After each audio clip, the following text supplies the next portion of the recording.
Hey there! You're listening to the BKDK podcast, hosted by Mimi the BKDK for the BKDKs, plus Ultra! Welcome to the first episode of the BKDK podcast. Fun fact, this is actually take 2, because the first take of this recording, I recorded for 2 hours. Well, almost 2 hours, rounding up. And then after that, I realized when I kind of rewatched the first episode of Boku no Hero, the content I covered in take 1 covered 2 episodes. So, yeah, that was a no-no. So I kind of took a step back. I kind of redid my notes, made a little outline of the arguments that I kind of danced around in my first take. And then decided that I'm going to record. And this is where we're at now. So again, as a reminder, this is a BKDK podcast, and everything I will be talking about is for the purpose of making you believe or reinforcing your belief that BKDK is canon. And what I mean by that, joking-wise, you're in love. Not joking-wise, I mean that I believe Horikoshi sensei has plans for Kacchan and Deku to have a positive and mutually beneficial relationship together. And I will get more into this, hopefully, and do a good job arguing or analyzing to this argument as the podcast goes forward. But with that said, let's start. Before we do, though, I did want to point out, so the manga that I am going to be referencing, unless I really can't understand it, is the Japanese manga. This is because I have personally been collecting the Japanese manga. I buy it from Kinokuniya. That's like a Japanese bookstore, or they do a lot of like imports from Japan and stuff. Anyway, I am currently collecting only the Japanese manga, so whatever I am going to be saying is directly based on the physical copy I have in my book. I also want to point out that the Japanese manga are a little bit different from English manga.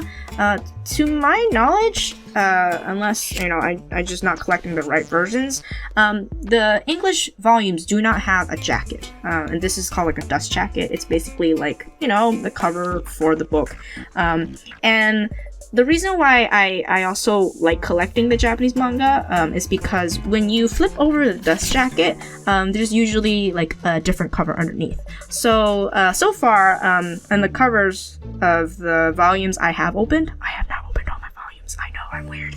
But in the ones I have opened, there's something underneath, a cool illustration.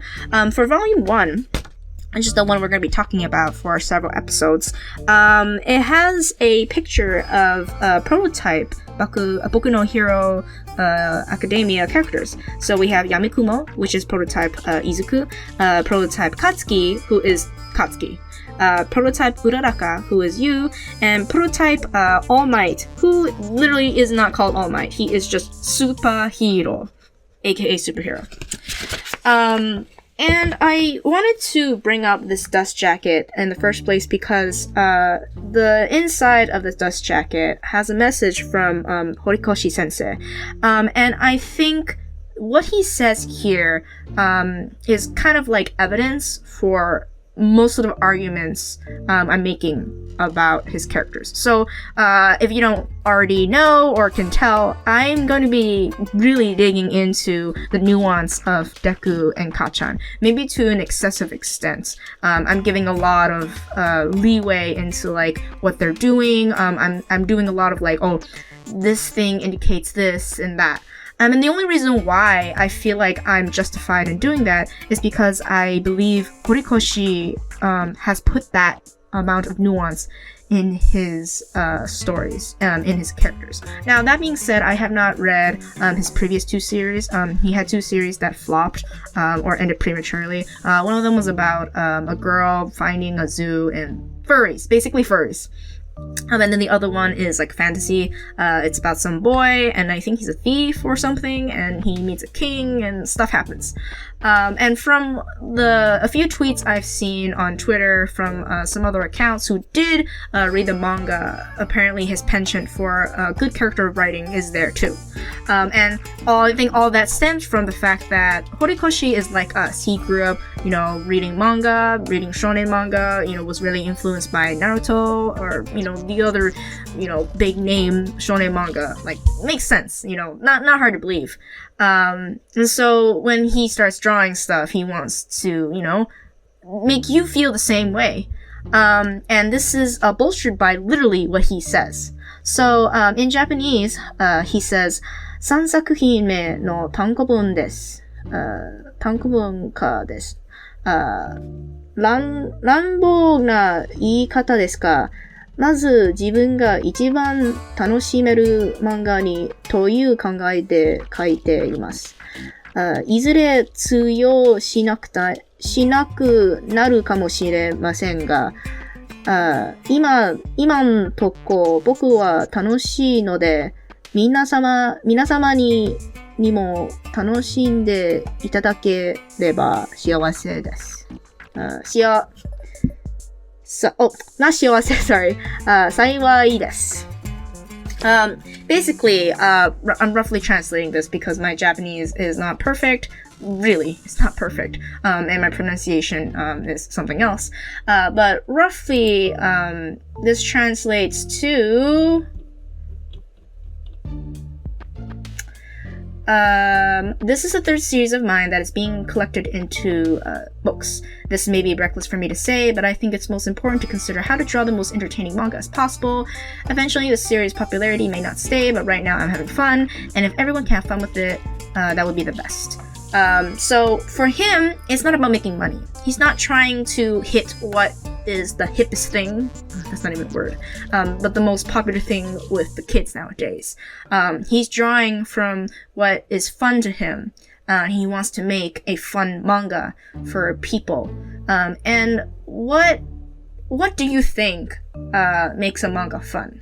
I would argue it's, good characters that you can talk about, characters that you relate to, characters that you don't relate to, but you're attracted to, like you're attracted to their, I guess, lack of morality, or even if you don't agree with their ideals, you're like, wow, that's really fascinating. And this isn't talked in this manga yet, but I think this is like in interviews he's done. When he draws a character, especially like a hero, or a hero character or a student, he's always asking himself, what does it mean to be a hero for that character? If an author is kind of doing that thinking already, makes you think that there's nuance to his characters. Like, every character has a motivation, and as a result, every character is going to be doing something different from another character. So basically what I'm saying is every character is different, and all these different personalities are gonna like play together very differently, and they're going to be playing to very specific rules, such that we get like interesting, interactions. And because he's doing this, I think it would be unfair to say like, oh, these characters are all just tropes. So I'm namely going to be talking about Kacchan, how in this episode, the first episode of the anime / half of chapter 1 in the manga, and this is Midoriya Izuku Origin. Kacchan's personality, all the tropes that he embodies, he's not just that. He's not just shallow. And it's very easy for us readers and also the people watching an anime to read that off of him. I did it the first time. You probably did it. Even Horikoshi himself, he said this in another interview. I'll try to look for it on YouTube and link it somewhere. But he said that he felt like he was a little bit too harsh with Kacchan's character in the beginning. Like, I think there was a little bit of regret. Like, he wrote Kacchan in such a shorthand way that people immediately jumped to the conclusion that like, oh yeah, he's bad, he's a reckless character, not reckless, sorry, he's a just mean. He's a mean character. But for Horikoshi, and you see this as the series goes on, Kacchan is not just a mean character. He's not even, dumb and mean. And he learns to, suck it up. He's actually a very smart character, and he goes through an insane amount of growth, such that, it makes sense that Deku loves him. Maybe not romantically, he does, but loves him as, a rival, as a friend, or someone, they're gonna be going back to speaking terms on. So with that said, let's see what happens when you open up the book. When you open up the book, the first page is, this is the title page. It's of the people who are very important in this series, in my opinion. So it's, Kacchan on the left, Deku in the middle, Uraraka on the right, and then on the very right, there's Ida-kun. Unfortunately, if you kind of bend the book, you don't see him. And this makes sense. Kacchan is the one who gave Deku his nickname, insulting nickname, and Uraraka is the one who posits that Deku is kind of like Dekiru, like, sounds positive. These are very important people in his story, and hey, this is a Bakuteki podcast, and I'm arguing that Kacchan and Deku are a thing, and Kacchan is important, and well, he's on the title page. If Kacchan didn't have any significance to the story, why is he literally on the next page, when I open the book? And this is, again, punctuated when you turn the page again, past the table of contents, and the first scene is of Kacchan and Deku in their childhood. So, in this scene, Deku is protecting some kid who's crying. We don't know why the kid is crying. We don't know if, Kacchan was bullying this kid, or this kid did something, to Kacchan and then he reacted, or he's just some random kid and Kacchan, was getting mad at him and then Deku just happened to be in the area and ran over. We don't know any of that. We just know this kid needs help, needs saving. And Deku, being the little hero he is, runs over and is like, hey, Kacchan, this is awful. Can't you see he's crying? If you continue, doing this bad thing, I will never forgive you. And then Kacchan's like, you don't even have a quirk, and you're trying to play hero, Deku, and then smacks him. And in the middle or throughout this page, adult Deku is narrating and says that people are not born equal. This is a reality I learned at 4 years old. Now, the anime is a little bit different, if I heard correctly, and this is kind of hard because whoever the voice actor for Deku's as a kid, it's hard to hear what the actor was saying. But in the Japanese manga, Deku says this. Hidoi yo, Kacchan. Naiteru daro? Kore iijou wa boku ga yurusahen zo. Basically, that's awful, Kacchan. Can't you see the kid's crying? If you continue, I will not forgive you. But in the anime, it appears that he says that he says the same thing of Hidoi Kacchan, naiteru daro, but then he changes the last statement he says before Kacchan comes in. So I think in the anime he says something like, you're a bad guy if you continue doing this. He doesn't say the word villain, but he says something like warui or something like that. Anyway, it's clearly not what the manga says. And I think this was a very interesting change. Just going off by the manga, even though if you just go off this first page, it's kind of hard to tell that, Deku had any positive relation to Kacchan. But I would wager him saying, boku ga yurusanee zo, meaning I will not forgive you, implies that he and Kacchan are friends. And if Kacchan does this thing, he's gonna lose Deku's friendship, or at least change how Deku views of him. If Kacchan, was just a local bully, was some kind of snot-nosed brat that, Deku had no relation to, doesn't matter if Deku doesn't forgive him or not. I mean, you can argue that this is a throwaway statement, but I think, the fact that he also says that, can't you see this kid is crying? This statement, it kind of cements that they're friends, at least at this point in time. And at some point, Kacchan and Deku, they had a friendship that both of them valued. I think Deku always valued it. Kacchan, he has an ego that he just couldn't grow out of until they went to UA. And then kind of going back to the anime, they were trying to play up this version of Kacchan. It's still the same Kacchan, in my opinion, of this Kacchan where he's very obsessed with being a hero. And that's why, if Deku says something like, oh, if you continue doing this, you're gonna be a bad guy, that's kind of like an insult to, Kacchan, right? Like, oh, you're not a hero, you're a villain. And as we'll see later on, this is actually something that he takes to heart. He does not like people calling him a villain, because he's not a villain. Even when he gets kidnapped, he's just like, I am not a villain! God damn it! Why do people keep thinking I'm a villain, The other difference is, Kacchan, in the anime, after Deku says that, oh, you're gonna be a bad guy if you do this, his face is, like, shocked. He's like, okay. And then after that, he, like, makes this, I guess, to me, I interpret as, like, this pained smile, or this disappointed smile, that, Deku's not on his side. Like, Deku is, like, standing up against him, and he frowns, and there's this, like, weird shadow on his face, and he, like, does his, explosive stuff, and then he's just, like, he says the same thing in the manga, where he's like, oh, you don't have a quirk, and yet you're gonna play hero. In my opinion, it's definitely more pained or strange than in the manga, which is just, he just literally just starts approaching Deku with explosives in his hands. All of this to say is, Kacchan and Deku aren't just, victim and bully. And this is something I'm going to continue arguing as I go through the Bakudeku scenes in this chapter.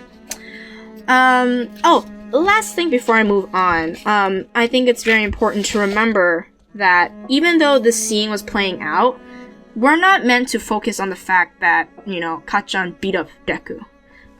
We are supposed to take this scene as a scene where the difference between Kacchan and Deku is made clear. And by that I mean their difference in their roles in society.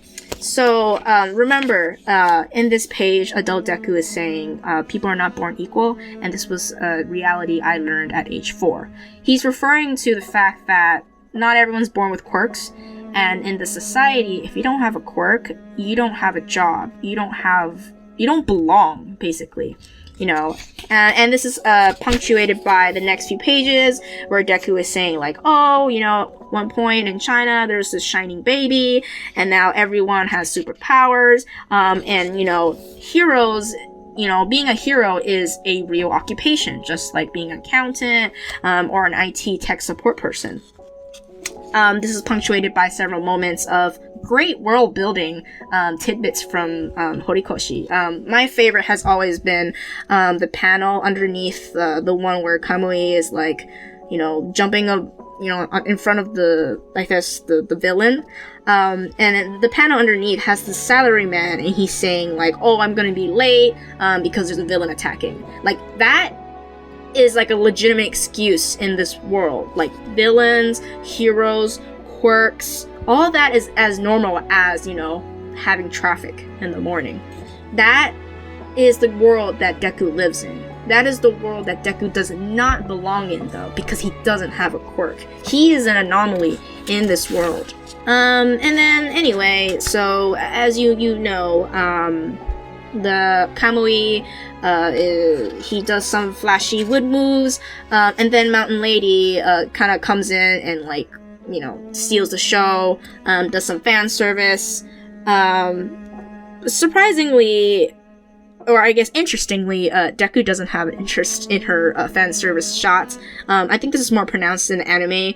Literally, after she, like, shows off her butt and makes that butt pun, he, like, looks down, and I'm just like, oh, gay. Because his gayness for Kacchan is always there, and that's why he has no interest. Anyway, that joke aside, the next important scene after this random person says you can be a hero is of him in middle school, and his teacher just slaps down a bunch of papers. These papers are a trope in like a lot of high school anime. It's basically like, what do you aspire to? Write it down kind of papers. And this scene is, great in following the previous scene because this scene is where we learn that, if people knew that he was quirkless, they'll laugh at his dreams of being a hero. So let me set it for you. The teacher slaps down the papers, and then he's just like, "Lo, never mind. Why do you need to write down, your answers? I know all of you are going to be heroes." And this is where a very interesting shot is made. I want to point it out. This is the middle panel. In this panel, where the teacher throws out the papers and he's like, "Los, everybody but Kacchan and Deku are reacting." Deku and Kacchan actually have their faces down. I think this was just something, visually cool to kind of indicate to you who are our main characters. Anyway, after, everyone's like, yeah, we're gonna be heroes, whatever. That's when Kacchan is like, "Yo, don't let me into the group of extras around me. I am, great, and I have the greatest quirk ever, and these guys are losers." And then after he, flaunts his ego, God, I really hated him in this episode. He stands up on the desk, and he states in a very shonen protagonist fashion that I'm going to surpass All Might. I'm going to be the top hero. This is my hero dream. I am going to be a hero, very akin to every shonen protagonist in other shonen anime. I'm going to be Pirate King. I'm going to be Hokage. This is what Kacchan is doing, even though he's not the protagonist. Now, this is very important because it's this factor of his personality that I think is what prevents him from really being that bully character that everyone wants to shove him into, or even the rival trope that I shoved him into.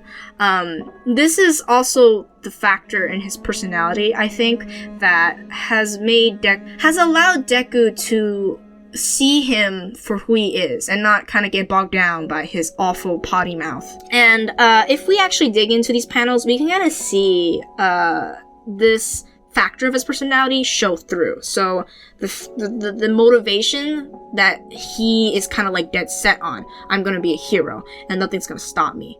That is what drives every action he does. Not, oh, Deku is awful and he's quirkless and that's funny and, I have micro dick, so I'm just gonna like beat up on this guy who has no power. No, he's not beating up Deku because he has no power. And it's funny to do that and, it makes him feel strong. No, he doesn't need to do any of that. He knows his quirk is strong. He doesn't mind showing it, but no, his goal is to become a hero. If there's anyone who's gonna stop him, well, he's gonna have to stop them from stopping him, right? So that is what I want you to keep in mind. That is what I think is going on in all of these interactions. And I think it shows very clearly. So, let me set the scene for you. So, after he, flaunts to everyone, and then everyone's like, "How dare you, Kacchan, for, being such a butt about your quirk, you're not even that great." And the teacher says, "Hey, Midoriya, you also want to go to UA too, right?" Underneath the panel of Kacchan being like, "What?" Like his whole body goes white, and Deku's like, "Oh, Piku." Everybody's head, whips to glare at Deku, and then everyone laughs, but Kacchan. In fact, it's very strange, but Kacchan's head actually bends down. It's very clear. And then he stays quiet, for the next two panels. And the next two panels, the only people that are making fun of Deku is everybody else in the class. And they're all basically saying like, "Yo, you can't study to just become a hero. Like, what can you do? You don't even have a quirk. Don't you need a quirk to go to UA?" And in fact, Kacchan only reacts because Deku stands up for himself and says, "Hey, they got rid of the rule at UA that you need a quirk to attend. And just because there's no precedent for, a quirkless person to go doesn't mean I can't do it." It's this persistence in his dream to go to UA to achieve that dream that gets in the way of Kacchan's dream that Kacchan reacts to. And this is something he elaborates in actually he might have elaborated in the previous pages. I think he did. Basically, Kacchan establishes that he wants to be the only one to go to UA because, it'll make his hero origin story look cool. Like, wow, you know, such a amazing genius hero coming from such a mediocre high school. And Deku going to UA with him would ruin that. You know, he's not the only one now. Anyway, because in his mind, in Kacchan's worldview, Deku is interfering with that. He reacts and he says, "Hey, Kora, Deku!" And then, you know, explodes his poor table. And then he says something interesting. He says, "Forget about the other people and their garbage quirks. You don't even have a quirk, and yet you dare stand in the arena with me." And this is a stand in the arena. I'm literally translating that. I'm not paraphrasing here. And they say this in the anime too. I think the English official translation puts it as, "You think you can rub shoulders with me?" Which isn't like a bad translation at all, okay? I don't know much about translation, like, you know. Anyway, translation discourse aside, the meaning of this dialogue is basically, Deku, you think you're equal with me? You think you can stand in this society, you belong in this society like I do? And he's taking it very personally. It's not just like, oh, you exist and that pisses me off. It's, you exist in my vicinity, in my life. You are being a threat to my dreams. It's very personal. And I guess I want to harp on the arena thing. I think this is something that All Might says. It's like a metaphor that he uses later on, like saying like, "Oh, I gave the quirk to Deku." This is in Kacchan versus Deku too.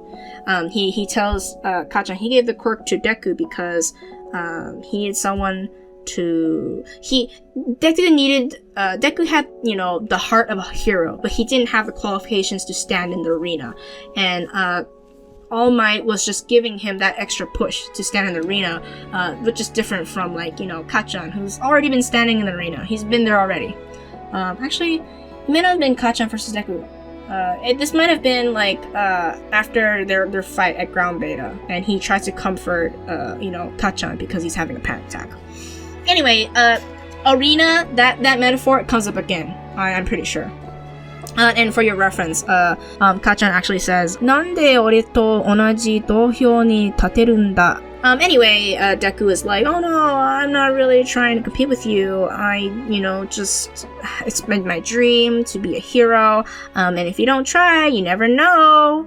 And again, he doesn't react until he says that. Until he's like saying like, "But Kacchan, I'm gonna do it anyway." That's when he's just like, "What are you saying? You know, like, what can you do? You don't have a quirk. Yet, Deku, yet." Okay, and then, there's a scene of, you know, the sludge monster, and then All Might is going to go after it. And after that, we cut to after school, and we come to the very infamous scene that everybody that does not like Bakudeku likes going to. And I'm going to dismantle it for you, and argue that this is actually a scene that supports the concept that Kacchan is actually not a bully. I know, unpopular opinion, and actually, even after you hear this, feel free to believe that he's still a bully. Like, I think there's room to believe that he's still a bully, and also, there isn't. And I'm on the side that he's not a bully. And I will go into why, okay? And believe me, I know it sounds like you've eaten All Might's hair. Why would you say this? But I actually used to believe, you know, Kacchan is also a bully, because like everyone said that, and I'm like, he's a meanie in the beginning, but hold up now. So let me set the scene for you. It's after school, everybody's leaving, some kids want to go to karaoke, Deku's just tapping on his phone, he's just thinking like, oh, the incident from the morning was already uploaded to the site, and he has to go home and write in his hero analysis notebook for the future. But then, right when he is about to like lift the notebook up, Kacchan comes over and is like, "Hanashi mada sunde ne zo, Deku," meaning we're not done talking. And then his lackeys come over and are like, "What's that, Katsuki?" And then Kacchan, you know, he doesn't say anything. but in the anime, they drew him kind of like showing the notebook, but he doesn't really say anything or say like, look at how stupid this is, but it's still a jerk move.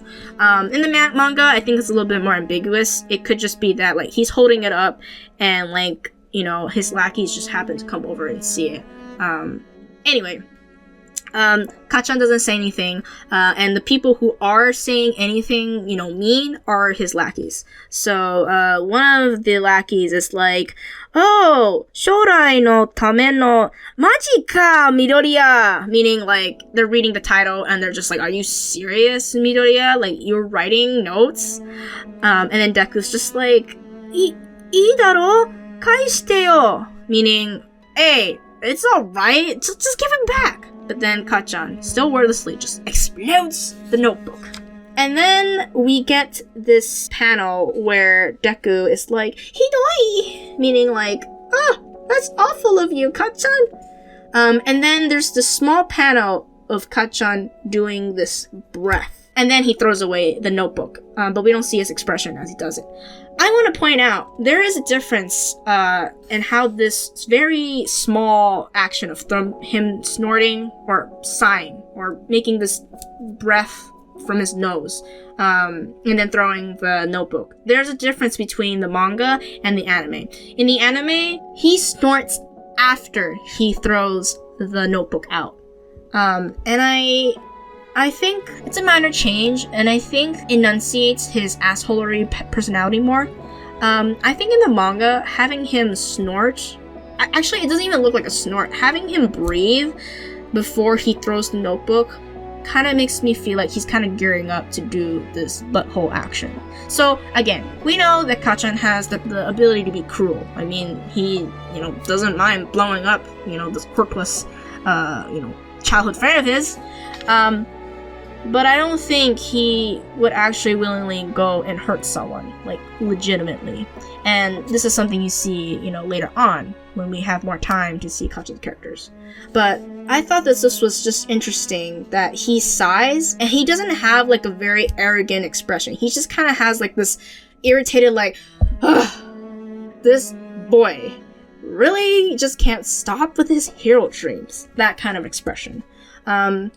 And then he kind of throws it. And then he gives this like long-winded explanation of how they're heroes because from a very, very young age, you know, they did something amazing, or like there were traces of their heroism when they were young. And for him, he's trying to like fabricate that or create that.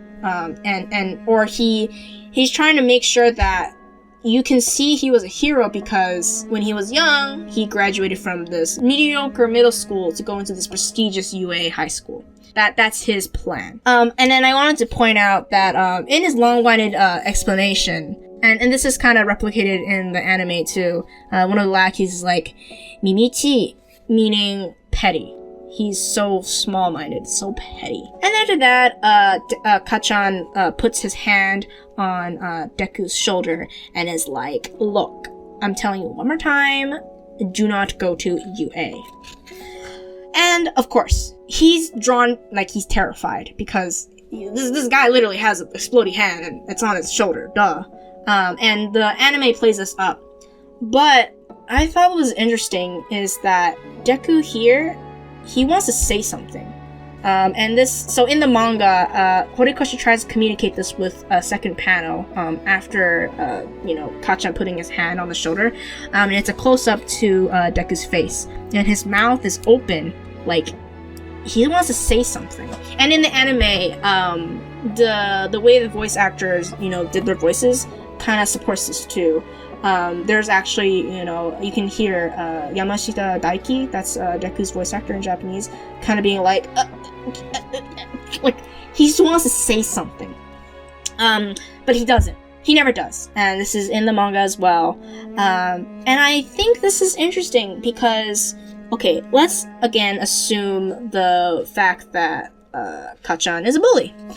If he was a bully, and Deku was being bullied regularly, I don't think Deku would have any inclination to be standing up for himself. Not to say that, people who get bullied never ever stand up for themselves. No. I know there are people, when you get bullied, you stand up for yourself every single time. Okay, that's not what I'm saying. What I am saying is that I find it strange that even though Kacchan's doing like these horrible things, it's not really, there's no emphasis on how this is severely harmful to Deku. And in fact, I feel like what this is kind of setting up is Deku is like, what is going on with you, Kacchan? There's this feeling of like, what are you doing? And like, you're pissing me off. That kind of a feeling. Also, I'm kind of looking back at like Kacchan's reactions or actions toward Deku. They're very mean. Okay, don't get me wrong. They're very mean, and there's no way is he justified in being this awful, this asshole. God, I'm getting so mad just reading, flipping back and forth on this scene. But it's like, it's a very purposeful action. Kacchan is not doing this to torment Deku. He's doing this to send him a message, which is, you just got in my way. And I don't care what relationship you and I have to each other, had in the past, whatever. But I want to be a hero, and you're in the way. So here's my will clashing against your will. And Deku, who is not a victim, he is not being victimized here. He is in the role of someone who just, try to fight Kacchan. And he actually has intentions to continue to fight Kacchan. And this is indicated by the fact that his mouth is open, and he's like trembling, and he wants to say something, but then he doesn't. And in the next panel, where we get to see a shot of Deku's face, and he's like trembling, but like the corner of his mouth are still, they still look like they want to be open. Like he still wants to say something. And, another reason why I think, like, it's hard for me to believe now that Kacchan, does this regularly, because his lackeys are like, yeah, you don't even say anything back? Like, you're weird. Like, that was awful. Like, are you not gonna, like, talk back? Yo! And then like the long fingers lackey is like, yeah, just leave him alone because he's just very pitiful. He's like in, his 3rd year of like middle school, and yet he can't face reality. Like, what kind of bullies are you? You guys suck at bullying if you guys are bullying, Like, where is the power high, Again, and I'm not saying like all bullies are just, bullying people to feel like this high from power. Sometimes bullies, they're doing it because of peer pressure, or they just feel insecure and someone did something and they, make some kind of long-winded excuse to, justify taking out their insecurities on other people. But like, I guess what I'm trying to say is, and I don't know if it's just me, but I don't think it's just me. Because I was reading some other meta, and that's why I was like, oh yeah, I don't think he's, getting bullied. This is not a bullying scene. This is some asshole being a butt, and his lackeys aren't really helpful, but they're not really, like, doing more than just making, like, snide comments like, yo, Midoriya, like, you're, this old now. Can you, like, stop?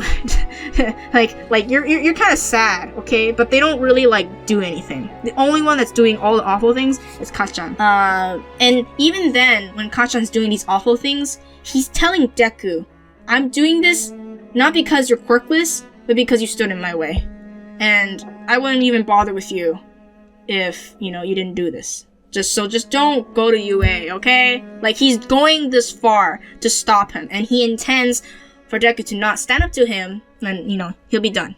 But, I think Kacchan was perceptive, and he knew that Deku wants to stand up to him, because, again, like, he has his hand on his shoulder, like, he can see Deku trying to speak. And so, because he sees that, he knows that Deku, clearly didn't get the threat. That's when he launches the next assholery thing. And he tells Deku to take a swan dive off the roof. In Japanese, he says, そんなにヒーローにつけてんなら、効率いい方法あるぜ。来世は個性が宿る信じて、屋上からのワンチャンダイブ. So basically he's saying, if you really want to be a hero that badly, there is a good way to do it. In the next life, just wish or believe that you have a quirk and then jump off the roof. And again, in these 3 panels, this is where I feel like, for me, the whole Kacchan is a bully theory starts falling apart. Because in the previous panels, you can argue, okay, he's terrified. And I do think he's terrified. But seeing the 3rd panel in this, him of Kacchan just being like, take a swan dive. Like, okay, so there's 3 panels. There's one panel where Kacchan is saying the first part, which is like, I have a good way for you to, do this thing. And then the second panel is like, in the next life, just wish for a quirk and then jump off. And then the 3rd panel is Deku turning around and giving him this face. So, I feel like the existence of this face it strongly implies that Deku was shaking not just from terror, but also like anger. And I think this anger is not just because Kacchan is being mean and he can't take people being mean to him. No, dude, this kid literally from 4 years old realized that he was not equal. I think this kid knows very well what role he has in society, and he's been told more horrible things. And we'll get to what one of those very horrible things is. So it's not that he's getting mad at the fact that someone's being mean to him. No, it seems like he gets mad at this fact that Kacchan told him to kill himself. It's personal. It's the fact that Kacchan is actually even daring to say something this awful. But Kacchan is his Osana Najimi, Kacchan is someone he still calls Kacchan. I can't believe I didn't even bother to think about it, but I don't know if you guys know this, but you do not call your bully Kacchan, okay? I don't know what kind of world you live in, but Kacchan is not an insult. Kacchan is an endearing way to shorten someone's name. So, Kacchan's name is Katsuki. So just drop the tsuki and just be like Kacchan, it's like a childhood thing. And the fact that, how many times has Deku said Kacchan, Kacchan, Kacchan? He said that in the beginning of the classroom, he said that here. Clearly there's still something between them. And this something is what made Deku pissed off beyond hell when Kacchan, decided to say that thing. Okay, Kacchan, you can blow up my notebook. Okay, I obviously he doesn't like that. He's just like, that's a really awful thing for you to do, and he obviously doesn't like Kacchan, putting his hand with his explosive on it. Who does? All that is absolute assholery, and Kacchan, you should jump off a roof yourself. How dare you say that to Deku? How dare you? But to Deku, though, that's not what made him mad. It's the fact that Kacchan told him to do that, because Kacchan, aren't we friends of some sort? How could you say that? That's the kind of face he's making. And I'm really arguing this because if you look at how Deku's face is drawn, it's not one of terror. It's one of I guess shock and anger. So imagine yourself making a shocked face. Your eyebrows don't go, toward the middle of your nose, toward the bridge of your nose. It goes up, make the WTF face. That's the face that Deku has. And again, he's making that because he didn't expect Kacchan to say something like that. Or maybe he did, but Kacchan really broke the straw on the camel's back. Anyway, this is all kind of saying one thing. There's some kind of relationship between Kacchan and Deku, and then 2, I think if Kacchan had been doing this regularly, and it really affected Deku, he wouldn't have this reaction.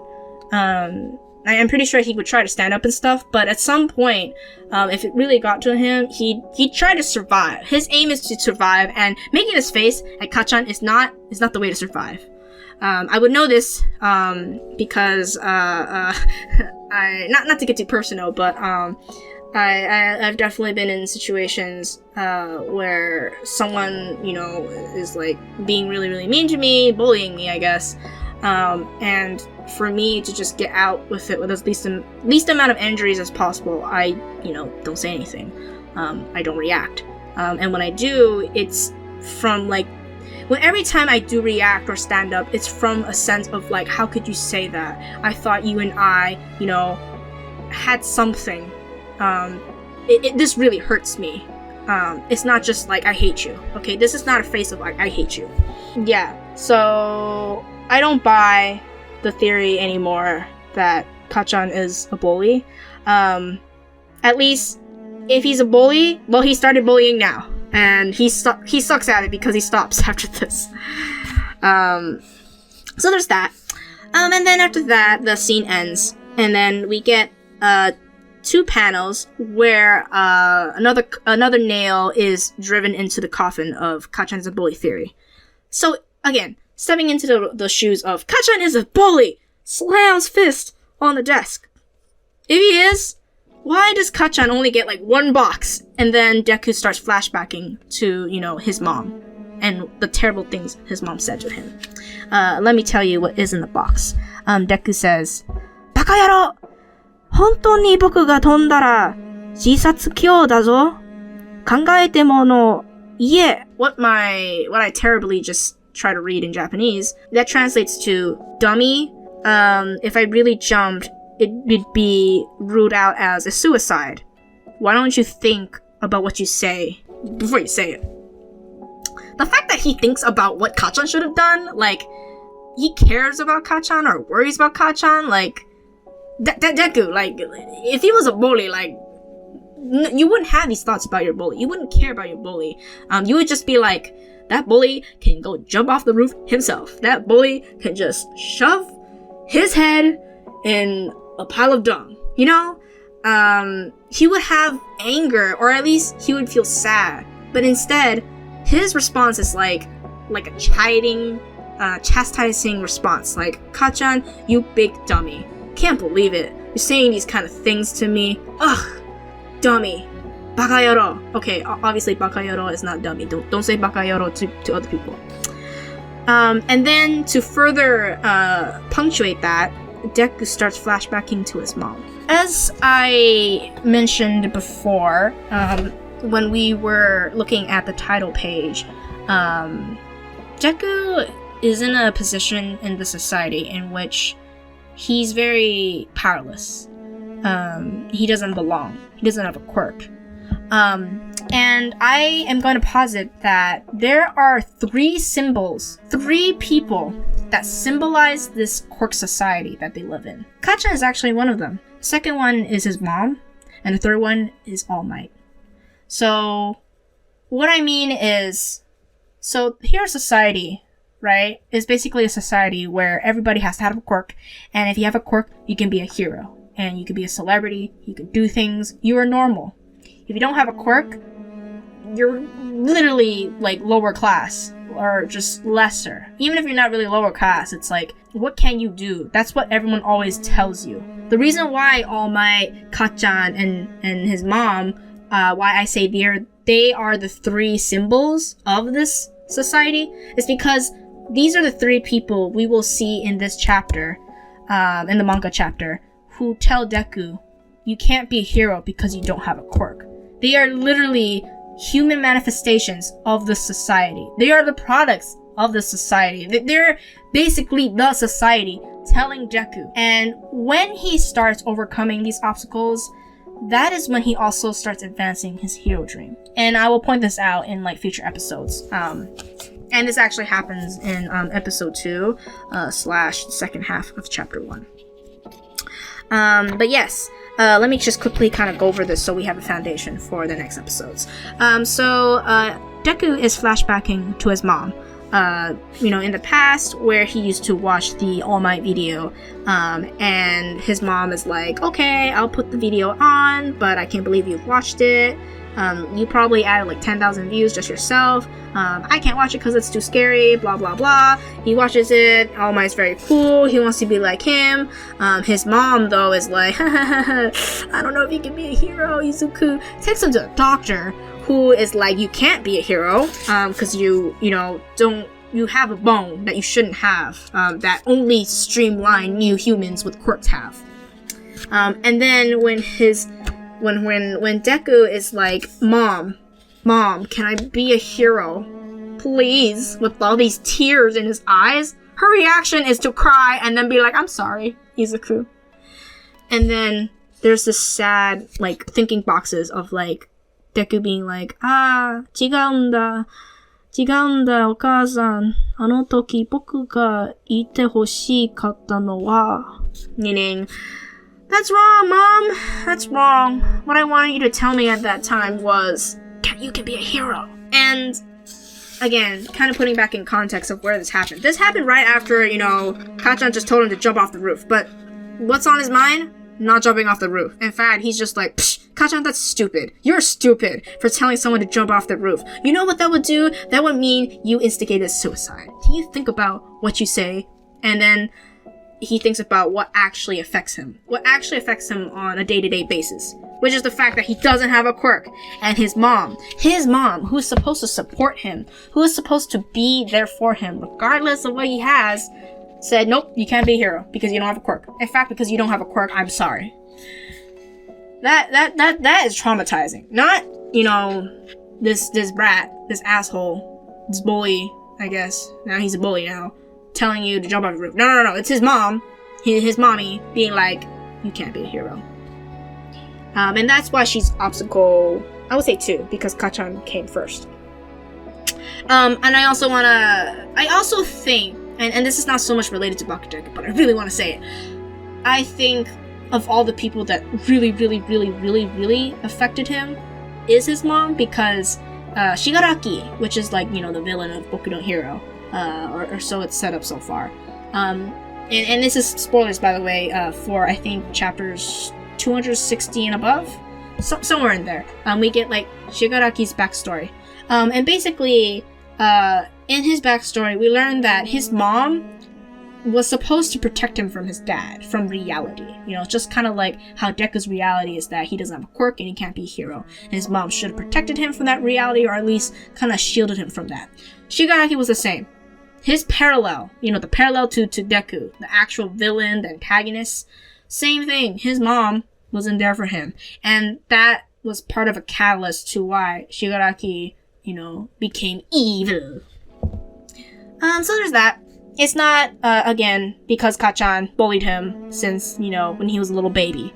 And even if, he is a bully, and he started bullying now, maybe a week ago, maybe like this year, whatever, it's not impacting him the way, I guess, Western fandom seems to think. By Western, I guess I mean like English-speaking fandom. I don't know if like fandoms in other languages or in other countries do this, but from what I've seen, from people who don't like Bakudeku and they speak English / write in English, they're always saying like, Deku is very depressed because Kacchan told him to kill himself.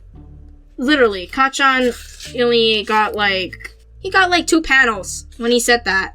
In fact, their whole interaction was just like 1, 2, 3 pages. They've had multiple interactions, but 3 pages. But his interactions with his mom got like 1, 2, 3, 4 pages. And then it kind of like leads into like, Deku saying like, it was from that point on I resolved to never let anyone, tell me what to do. I'm gonna be a hero no matter what. I'm just saying, Deku is not an Awu baby who needs to be protected and has been victimized by everyone. Yes, he is a victim of society. Yes, everybody's making fun of him.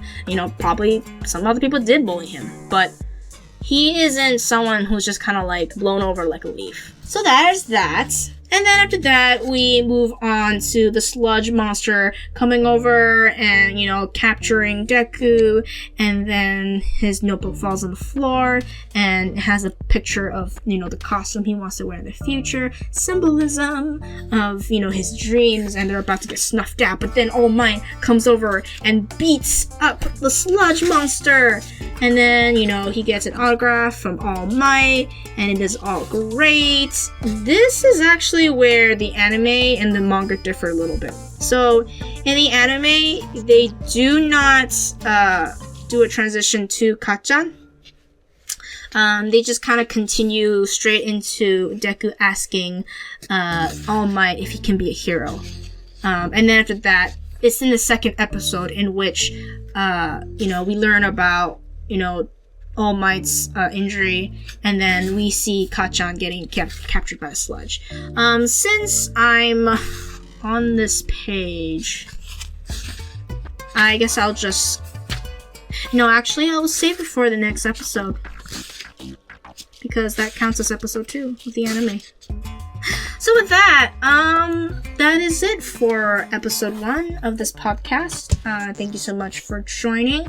Let me just do a quick recap of everything I hoped I managed to argue in this episode, and hopefully going forward, it'll all click more, and you can kind of see at least my theory on why Bakudeku is a thing, and this episode does not make Bakudeku invalid. It is valid, 1. Kacchan is one of the 3 main obstacles symbolizing the hero quirk society that Deku can now belong to. And when Deku starts overcoming these obstacles, and this means like when these people become his allies, he advances towards his greatest hero dream. So episode 1 of the anime / chapter 1 positions Kacchan as one of these main obstacles, because Kacchan's position in society is literally the antithesis of Deku's position in society. So Kacchan has a quirk. Kacchan is strong.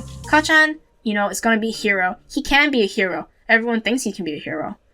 Deku doesn't have a quirk. Deku is weak. Deku can't fight. Deku can't be a hero. And so if Deku can get Kacchan to acknowledge him, then Deku can be a hero. He's literally gotten over, one of these obstacles. At the same time, and this is something I'll cover more in episode 2 of the podcast, Kacchan is someone, he is the person why Deku can begin to break down these obstacles. And also, as we see later on, how Deku is going to succeed in his dream. So it's not just like, oh, I can become a hero. It's, I will become the greatest hero. 2. Kacchan has a complicated relationship to Deku. He is Deku's childhood friend, as we've kind of like seen indicated, and Horikoshi does make one of the lackeys say that.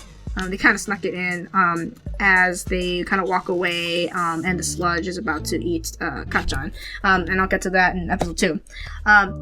Deku and Kacchan are childhood friends. However, they don't have a cordial relationship with each other. We know that. But that being said, it's not as simple as like, okay, now they're just straight up enemies. And furthermore, I posit, and this is just an extra thing, unpopular opinion thing, Kacchan I don't think is Deku's bully. If anything, Kacchan doesn't even see Deku as someone he needs to torment without necessity. In fact, it's not even tormenting. The reason why he goes after him in this instance is because Deku literally was standing in his way, in his worldview, okay? We all know that Deku didn't do anything to you, Kacchan. You're just a really big butthole, and like, go over in the corner, you bad boy. But yes, he only went after Deku because in his worldview, if he doesn't, then his dream wouldn't be accomplished. And he's a shonen protagonist. He really is, if you think about it. He has a dream, and he's kind of dumb and has no social skills, right? Totally Naruto, but heroes, right? Anyway, joking aside, that in itself, it's a motivation that I think is way too complicated for a character who's just a bully, who, just wants to get power hungry, or sorry, not power hungry, who just wants to get a power eye, who just feels insecure about his own power, and and needs to show off to people. It doesn't have that malice, is just what I'm trying to say. Kacchan, and this, you can see this in the way he justifies it to Deku. It's very childish, I know, but he's just saying to Deku, I'm doing this because I have a plan, and you're gonna mess it up. And again, if he was a bully, I think Deku would also have a different reaction to all of this. Deku wouldn't want to stand up to him in any sort of way. He would at least just be mostly terrified. Even given Deku's personality, right? Because Deku, again, he knew from, age 4 that he doesn't have a quirk. He doesn't stand a chance against anyone who has a quirk. And yet, with Kacchan, and he still calls him Kacchan, he was like, you pissing me off. I'm gonna give you this look. And he does. After Kacchan says the very horrible thing. And let me be clear. Even though I'm explaining, where Kacchan is coming from, and, why Deku does the things he does, and isn't affected by it, doesn't mean that Kacchan is justified in saying this stuff. Hell no. Kacchan is bad. He is bad in episode 1, and he is bad for, I don't know, some time. I'll figure out when I start rewatching more of the episodes. All I'm saying is, Kacchan is a little bit more complicated than like, haha, I am ego cocky boy. It's actually, he is a childish boy, but he does want to be a hero, and he has this relationship with Deku that is tinged with insecurity, and we'll see this later on, but as a result of that, his interactions with Deku are like both weird, personal, and distant. So it's like we have this history with each other, but we have a difference. We have differences. You have a quirk, or you don't have a quirk, and I have a quirk. And then also it's like, but then you also stand in my way. So it's like, how should you interact with someone if you're someone who's been praised for having a quirk and you're gonna go places? How would you react to someone like that? And I guess there's another thing. I don't know if I articulated very well. I also don't think Kacchan is a bully, because being a bully does not serve his purpose of, oh, I'm gonna be a hero. This is the same kid who is like telling him like, oh, it's in studies of like heroes, heroes were already heroes because, they did something really cool when they were young, or you can kind of trace their heroism back to, their childhood. And he's saying like, oh, I want it to be perfect, and I want it to be like, I'm gonna graduate from this mediocre middle school, If he's going to that length to have this perfect record, why would he try to tarnish it by bullying Deku? No, this, again, was a reaction to Deku, like, posing a serious threat. And he was just like, I have to nip this in the bud. And in his mind, the quickest way to nip it in the bud is to be cruel. Like, more cruel than he usually is, just by default. So yeah, that's Kacchan for you. I also think maybe he doesn't go beyond the awful thing he said, and then like throwing his notebook out after burning, which again is like super awful already. Maybe because he already did his peak demeaning action, which was naming him Deku. That is an insult, But that is that. With that, I'm gonna wrap up episode 1. Thank you so much for By the way, I'm recording at 3:12 a.m. 3 a.m. I'm recording at 3 a.m. I'm starting to lose my train of thought. But I hope you enjoyed this podcast, and I'll see you in episode 2, where we continue apologizing for Kacchan's behavior. And then also pointing out that Deku has a crush on Kacchan. It's like super obvious, like by that point. Like right now it's kind of like, oh yeah, they have an interaction with each other, but like, there's no love in there yet until like it's not blatant until episode 2. So hope you're looking forward to that. And with that, Mimi the BKDK is out.